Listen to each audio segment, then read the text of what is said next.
Welcome बच्चों। कल मेरी क्लास में मुझे एक बच्चे ने पूछा कि सर लेंथ फंडामेंटल क्वांटिटी है या डिराइव। मैंने कहा लेंथ फंडामेंटल क्वांटिटी है, मैंने तो पढ़ाया था आपको। लेकिन उस बच्चे ने जो मुझसे बताया, आई एम टोटली शॉक्ड। उसने मुझसे कहा कि लेंथ फंडामेंटल क्वांटिटी नहीं है। मैंने कहा वो कैसे? बोला सर मैं प्रूव कर सकती हूं। मैंने कहा करो भाई। तो उसने जो मुझे एक्सप्लेनेशन दिया, जिस तरह से उसने प्रूव किया कि लेंथ एक फंडामेंटल क्वांटिटी नहीं है, आई एम डबल शॉक्ड। और उसके साथ जितने बच्चे बैठे थे सब ने कहा हाँ सर सही बात है, ये सही कह रही है, लेंथ फंडामेंटल क्वांटिटी नहीं है। तो उसने कहा सर एक काम करिए, जैसे प्लूटो को बाहर खींच कर किया था हमने सोलर सिस्टम से, वैसे ही लेंथ को बाहर खींच दीजिए अपने इस 7 फंडामेंटल यूनिट से या क्वांटिटी से। मैं थोड़ा सा हंसा भी और थोड़ा सा अच्छा भी लगा कि चलो कुछ तो सोचा उसने अलग। मैंने कहा ठीक है, मैं तुम्हें एक्सप्लेन करता हूं, लेकिन इससे पहले तुम मुझे एक्सप्लेन करो कि लेंथ फंडामेंटल क्वांटिटी क्यों नहीं है। तो उसने मुझसे कहा कि सर एक बात बताइए, फंडामेंटल क्वांटिटी कहते किसे हैं? मैंने कहा अच्छा। मैंने कहा फंडामेंटल क्वांटिटी उसे कहते हैं जो किसी दूसरे क्वांटिटी पर डिपेंड ना करे। जैसे टेंपरेचर मास पे डिपेंड नहीं करता, मास टेंपरेचर पे डिपेंड नहीं करता, टेंपरेचर टाइम पे डिपेंड नहीं करता, और टाइम टेंपरेचर पे डिपेंड नहीं करता। जैसे मान लो 1 सेकेंड का जो ड्यूरेशन है, वो ड्यूरेशन ठंडी में भी उतना ही होगा और गर्मी में भी उतना ही होगा।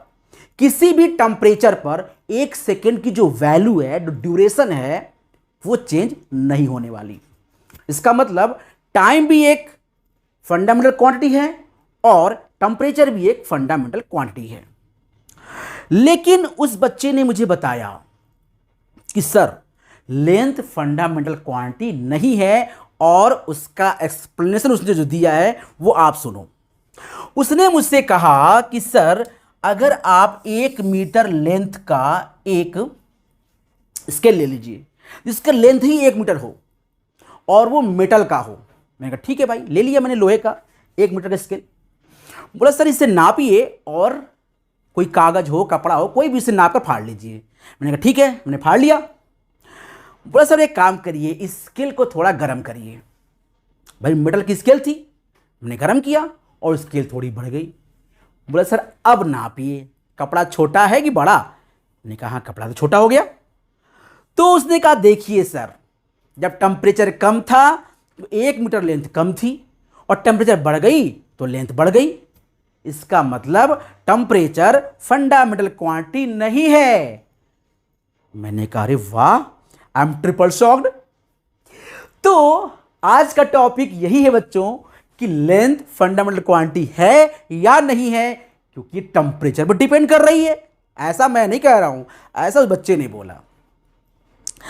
तो मैंने उस अपने बच्चे से बोला सुनो यसी, और यसी के साथ आप भी सुन लो। यहां पर जब हमने गर्म किया है तो ये बताइए, क्या कपड़ा छोटा हुआ? नहीं। क्या कपड़ा बड़ा हुआ? नहीं। अगर उस लेंथ वाले कपड़े को कहीं और नापेंगे तो क्या वो छोटा हो जाएगा? नहीं। इसका मतलब क्या? उसका लेंथ छोटा नहीं हुआ है। उस कपड़े का जो लेंथ 1 मीटर है वो 1 मीटर ही रहेगा, आज भी, कल भी, परसों भी।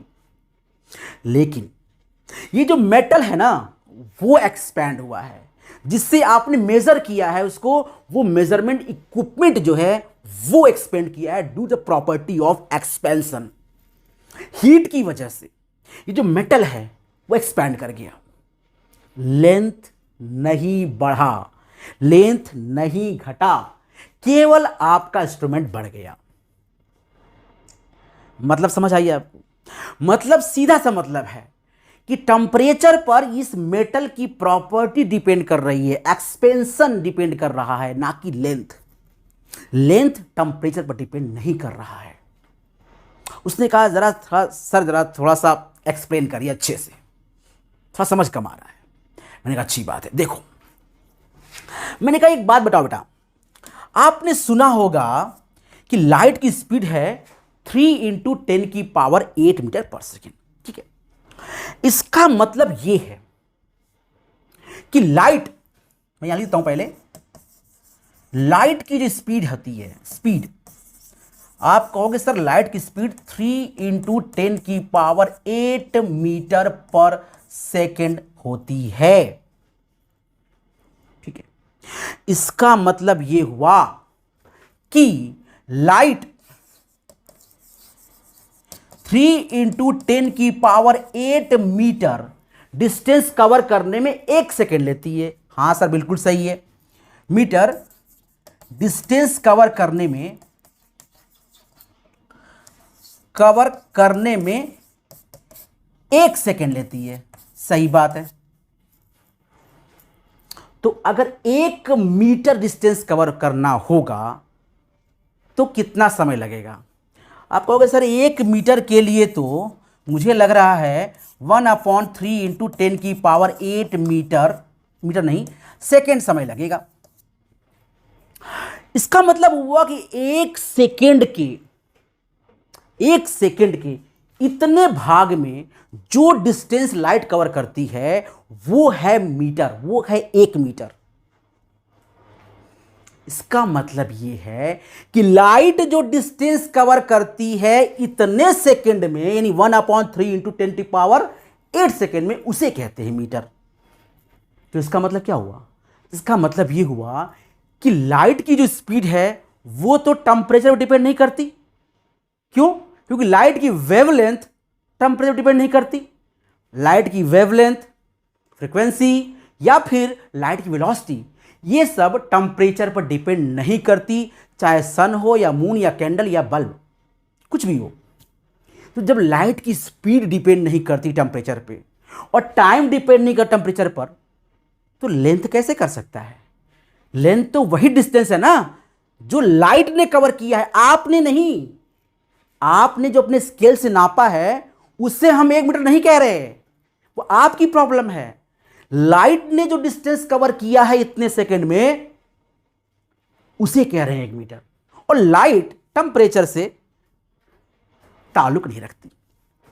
समझ आया?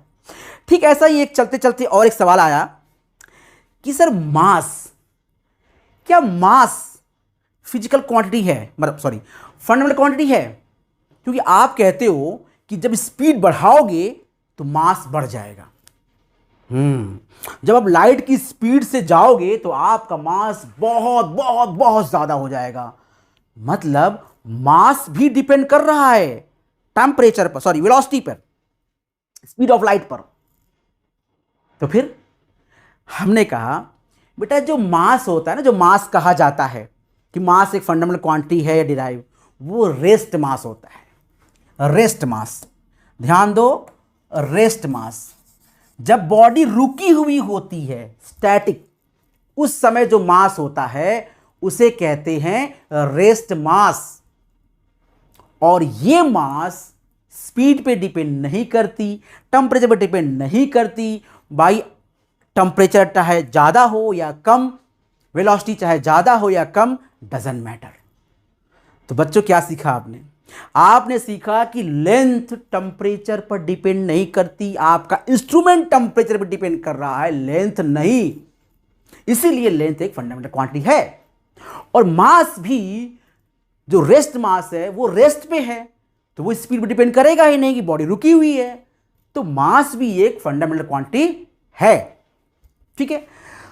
तो बच्चों अगर आपको कुछ सीखने को मिला हो तो चैनल को सब्सक्राइब करो और इस वीडियो को बहुत शेयर करो। थोड़ा देर लग गया इस बार वीडियो बनाने में, लेकिन अब प्रॉपरली आपके लिए वीडियो आएगी और अच्छे अच्छे टॉपिक पर अच्छे अच्छे क्वेश्चन, इसी तरह से कॉन्सेप्चुअल क्वेश्चन मैं लेकर आऊंगा और आपका ज्ञान बढ़ाऊंगा। ठीक है? तो बच्चों चलते हैं। जय हिंद।